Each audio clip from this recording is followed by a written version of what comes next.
Johnny, talk us through it. Well, again, they're just coming out of the pits side by side, and of course it's Sebastian who's trying to get that sort of slight advantage. But the racing is actually, the battle was absolutely fantastic. But at the end of the day, the way that it went on, with all the communications that was happening, Mark, I don't think was expected in many regards to actually be trying to defend like he was having to do.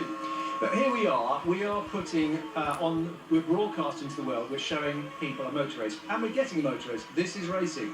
Those two guys are fighting it out. The only snag with this situation is that Mark Webber has been led to believe that they won't be getting a race because the idea at this point is that we conserve the situation. Yeah, and then actually the pass, isn't it? Mark not leaving much room, and racing, Seb having a great day out racing. Meanwhile, Christian Horner and the rest of the Red Bull team are thinking this is going to end in tears and we're going to go home and everyone's going to look very silly.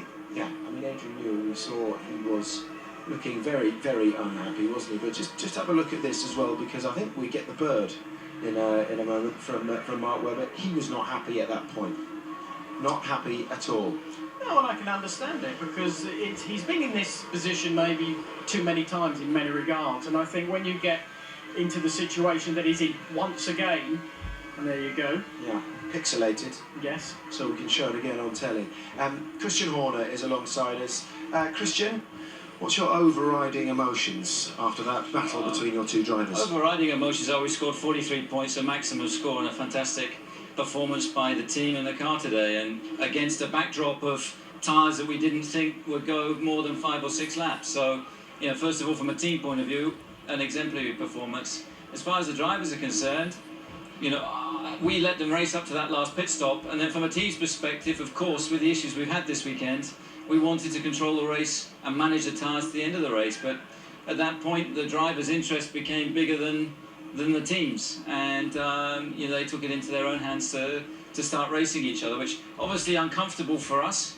But so you can confirm they're race drivers. You can confirm, Christian, then that Sab completely ignored team orders there. We told the drivers that to maintain position to the end of the race, look after the tyres. The biggest fear was running out of tyres, and Sebastian took it into his own hands to. He wanted to win that race. What do you do now? This is the worst situation I think you've been in now, unfortunately. But what are you going to do with these two? They're not talking, obviously, at the moment. You're going to sit down with them. But how are you going to deal with this? Because we sit down this is a big deal this early on. We sit down with them and we discuss it, as a team. They've raced each other hard before. They're very competitive. They're both race car drivers. You two have been in that situation. And, it's difficult. It's when the driver's interest, they're thinking about 25 points. We're thinking about 43. Sure. And, of course, for them, there's an awful lot hanging on that. From a team point of view, it's hugely uncomfortable and not what because Mark down the line is going to sort of think, why should I listen anymore if my teammate's not going to? Well, we know there's a bit of history between there is, between them. We even saw that in Brazil last year. Only a couple of races ago. So. It's one of those things, and it's the type of thing we'll sit down and talk about internally. It's a great thing, Christian, when you've got competition. We all love to see a good fight, but it's a problem, isn't it, when you've got the two guys in the same team. We've seen the history of the sport. We've seen some terrible things happen and go off between teammates when they're not talking. How are you going to solve this one? How are you going to get them? It's a conflict of interest in many respects when you've got two guys as competitive as our two guys. It'd be like, I remember watching races with you and Jacques Villeneuve. How would you deal with that? Did you back off? Well, I beat him. Well, exactly. there you go. So, it's a difficult one because the driver is obviously part of the team, but he's got his own interests and his own desire. But that's right, isn't it? Isn't that fair? Don't you think? I mean, it is. Yes, it is. But you're still part of a team, and at the end of the day, everybody has to do their bit within the team, and it's difficult to watch everybody. And the risk, obviously, in a situation like that, is that you give up 43 points. Not just 8 but points. But there comes the point. I mean, when the lights change, you've lost control, really, haven't you? In reality, probably.